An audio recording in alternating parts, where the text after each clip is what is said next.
Ikindi Media. Nkuko twabibabwiye kuri radio na televiziyo ya Kindi Media, urukino rugira rutangure hagati ya FC Barcelona na Bayern Munich.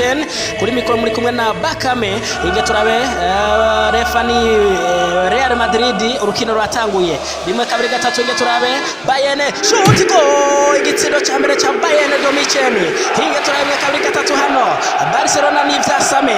Inge turabe Bayern bigombo bihinziza kabisa, igitsindo ni kimwe ku kindi. Inge turabe hano Bayern shoot, inge turabe kabiri gatatu, goal icya kabiri, icya gatatu, icya kane.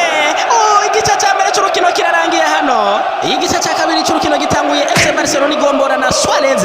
Inge turabe rimwe kabiri gatatu, inge turabe igitsindo cya gatanu cya Bayern, cya gatandatu, ikindwi, rimwe kabiri gatatu, shoot, goal icy'umunani hano. Bega ivyasame baravyasame FC Barcelona. Bariko bararira hano, barirukanye Coutinho, ariko ivyo bakoreye n'akaga. Ndabona Messi yarambaraye mu kibuga hano, tugodiyo kudukanda mbiri twiwe hano. Ibi ni biki? Yewe ga yewe. Ikindi Media.